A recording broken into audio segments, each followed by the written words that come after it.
नमस्कार दोस्तों सबसे पहले आपको गणेश चतुर्थी की हार्दिक शुभकामनाएं। दोस्तों मैं आपको कोरोना के बारे में कुछ अपडेट देना चाहूँगा। दोस्तों देश में संक्रमितों का आंकड़ा 30 लाख के पार हो गया है। जी हाँ दोस्तों, 24 घंटे में रिकॉर्ड 10 लाख से ज़्यादा लोगों का टेस्ट हुआ। केंद्र ने कहा राज्य लोगों की आवाजाही पर रोक न लगाए। झारखंड के पूर्व मुख्यमंत्री शिबू सोरेन और उनकी पत्नी भी कोरोना संक्रमित पाई गई हैं। दोनों होम आइसोलेशन में हैं। देश में एक्टिव मरीजों का आंकड़ा बढ़कर 7 लाख के पार हो गया है। अब तक 56,209 मरीजों की मौत हो चुकी है। बुरी खबर यह है कि शनिवार को देश में कोरोना मरीजों का आंकड़ा 30 लाख के पार हो गया। अब यह संक्रमितों की कुल संख्या 30,03,551 हो गई है। राहत की बात यह है कि इनमें 22,28,248 लोग ठीक भी हो चुके हैं। वहीं 56,209 मरीजों की मौत हो गई है। एक्टिव केस की संख्या भी शनिवार को 7 लाख के पार हो गई। मतलब अभी 7,543 मरीज देश में ऐसे हैं जिनका इलाज चल रहा है। शुक्रवार को देश में रिकॉर्ड 10,23,836 लोगों का कोरोना टेस्ट हुआ। यह पहली बार है अब एक दिन में इतने ज़्यादा लोगों की जांच हो गई है। केंद्र सरकार अब इसे बढ़ाकर 15 लाख प्रतिदिन करने की तैयारी में है। सरकार के मुताबिक जितने ज़्यादा लोगों की जाँच होगी, संक्रमण की उतनी ही तेज़ी से फैलने से रोका जा सकता है।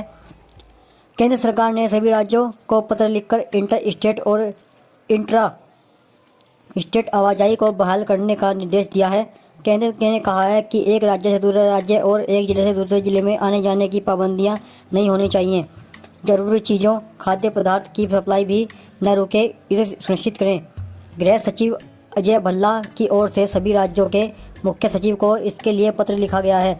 उन्होंने लिखा कि अनलॉक 3.0 के तहत इंटर और इंट्रा स्टेट मूवमेंट में छूट दी गई है, इसलिए राज्य सरकार इसमें बेवजह पाबंदियां लगाकर सप्लाई बंद न करे। झारखंड के पूर्व मुख्यमंत्री व झामुमो के केंद्रीय अध्यक्ष शिबू सोरेन व उनकी पत्नी रूपी सोरेन को कोरोना रिपोर्ट उनकी पॉजिटिव आई है। पिछले कुछ दिनों से शिबू सोरेन की तबीयत ठीक नहीं चल रही थी, जिस पर उनकी और उनकी पत्नी की कोरोना जाँच कराई गई। शुक्रवार देर शाम दोनों की रिपोर्ट पॉजिटिव आई है। कोरोना संक्रमित मिलने के बाद दोनों को होम आइसोलेशन में रखा गया है। यह जानकारी मुख्यमंत्री हेमंत सोरेन ने दी है। दोस्तों अब बताते हैं आपको मध्य प्रदेश के बारे में।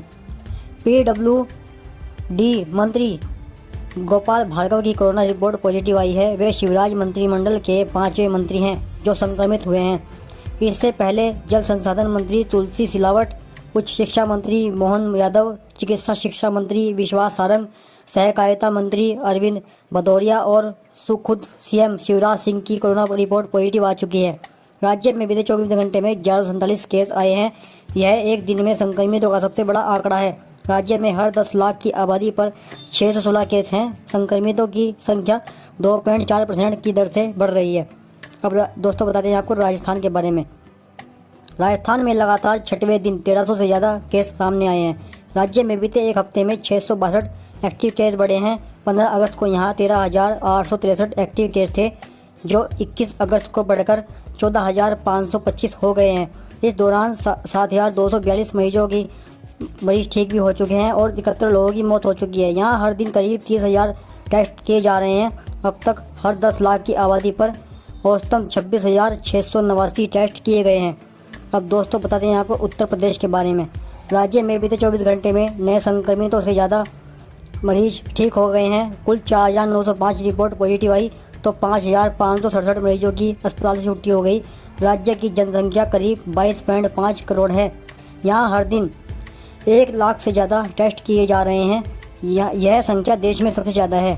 यहाँ अब तक करीब 43 लाख टेस्ट किए जा चुके हैं। हर 10 लाख की आबादी पर 19,000 टेस्ट हुए हैं। अब दोस्तों अब आपको बताएं बिहार के बारे में। पटना के बिहटा में 500 बेड के कोविड अस्पताल में रविवार से इलाज शुरू हो जाएगा। यहाँ के ESI अस्पताल को ही कोरोना अस्पताल में बदला गया है। उधर मुजफ्फरपुर के पताही एयरपोर्ट पर बन रहा कोविड अस्पताल 29 अगस्त तक तैयार हो जाएगा। राज्य में पिछले 24 घंटे में 10,23,836 टेस्ट किए गए हैं। इनमें से 2461 नए संक्रमित मिले हैं। चारा घोटाले में सजा काट रहे राजद अध्यक्ष लालू प्रसाद की सुरक्षा में तैनात 9 जवान कोरोना पॉजिटिव मिले हैं। अब बताते हैं दोस्तों आपको महाराष्ट्र के बारे में। महाराष्ट्र के गृह मंत्री अनिल देशमुख ने शुक्रवार को कहा कि शनिवार से शुरू हो रहे गणेश उत्सव को कोविड-19 महामारी के मद्देनज़र सादगी से मनाएं। और भीड़ जुटाने से बचें। उन्होंने मुस्लिम समुदाय से भी अनुरोध किया है कि महीने के अंत में पड़ने वाले मुहर्रम के दौरान भीड़भाड़ से बचें। उधर बॉम्बे हाईकोर्ट ने शुक्रवार को मुंबई के सिद्धिविनायक गणपति मंदिर ट्रस्ट को राहत देते हुए उनकी ओर से कोरोना और शिव भोजन थाली के लिए दी जाने वाली आर्थिक मदद पर रोक लगाने से इनकार कर दिया है। शिव भोजन थाली शिवसेना की योजना है। इसके तहत गरीबों और ज़रूरतमंदों को सिर्फ 10 रुपये में भोजन उपलब्ध कराया जा रहा है। सिद्धिविनायक ट्रस्ट को राज्य सरकार की कोरोना के लिए 5 करोड़ रुपए और शिव भोजन योजना के लिए 5 करोड़ रुपए